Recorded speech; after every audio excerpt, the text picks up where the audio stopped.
Yo no creo que para nada que somos la oficina más intelectualizada, más teórica, que más ha reflexionado, que más ha pensado sobre su trabajo. Creo, de hecho, que somos una oficina que trabaja de una manera muy pragmática sus soluciones arquitectónicas.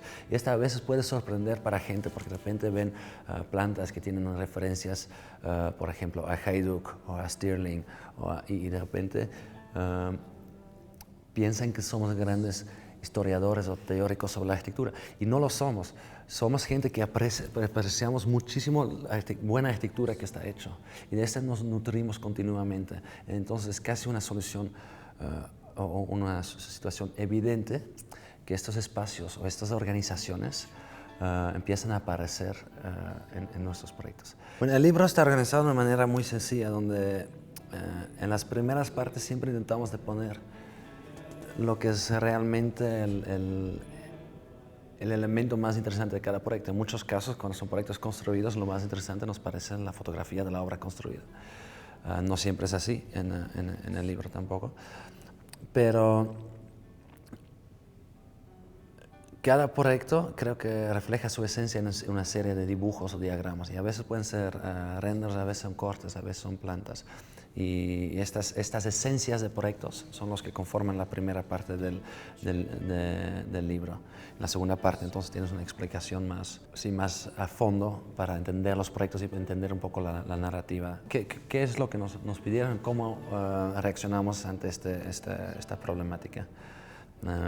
Que es básicamente la manera en cómo los proyectos arquitectónicos siempre se presentan al público. Nosotros arquitectos intentamos explicar nuestros proyectos como si fuera la solución lógica o casi la solución evidente a una problemática dada. Allá es donde lo que llamo en la conferencia este universo paralelo que crees como arquitecto, ¿no? Que es casi, por así decirlo, muy sencillo, tus intereses, tus ambiciones, pero también tu imaginación, estos espacios que te intrigan y sale un resultado.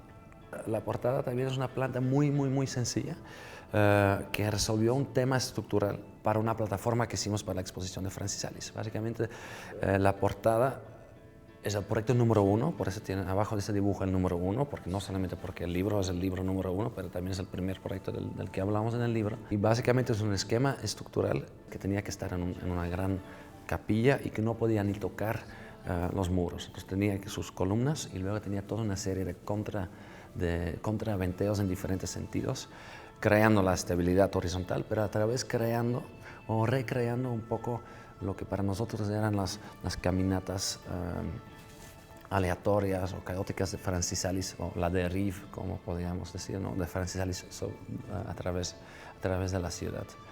El render o la presentación virtual de un edificio es una problemática, es una herramienta muy difícil, porque de repente esta tecnología nos permite de presentar el edificio tal cual como va a ser.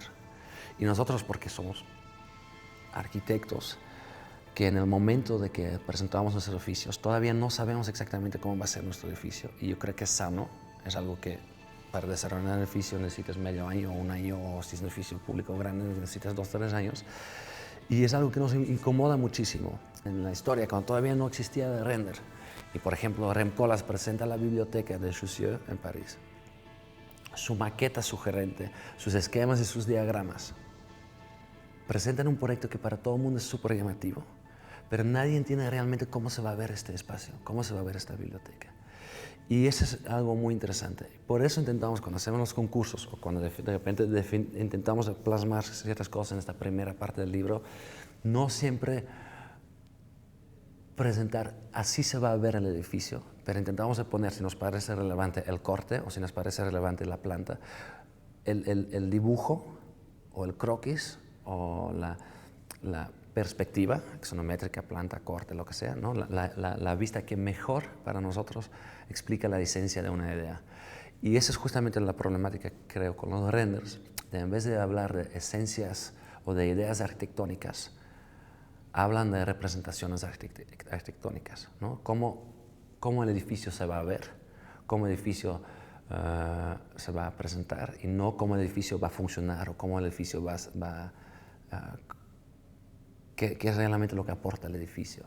Sí, sí, el render se salta hacia adelante, entonces es muy difícil porque de repente ves cosas que te hacen cuestionar muchísimo como materiales o aperturas y te obligan como a ti, arquitecto, a empezar a pensar y resolver cosas que quizás en este momento no los quieras resolver, porque estás ocupado o estás pensando en una idea que creo que en un inicio puede ser más abstracto, ¿no?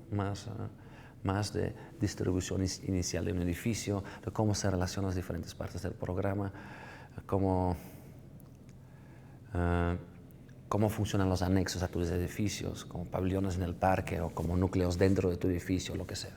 Lo vemos en el mundo del arte también. De repente todos los artistas jóvenes empiezan a representar su obra con los fotos pegados sobre un papelito de líneas de cuadrados, porque de repente ven estas obras de los artistas de los años 70, como por ejemplo Gunnar Mataclar, como va presentando sus intervenciones y les fascina esta técnica tan manual y todo esto. Entonces yo creo que tenemos que tener cuidado de no tirar a la basura toda esta tecnología, todas estas herramientas poderosas que tenemos, ¿no? Entonces yo creo que ahí hay un cuidado muy especial y hay una investigación sobre la representación que al menos como arquitecto practicante, no como teórico, no como alguien que piensa sobre como arquitecto practicante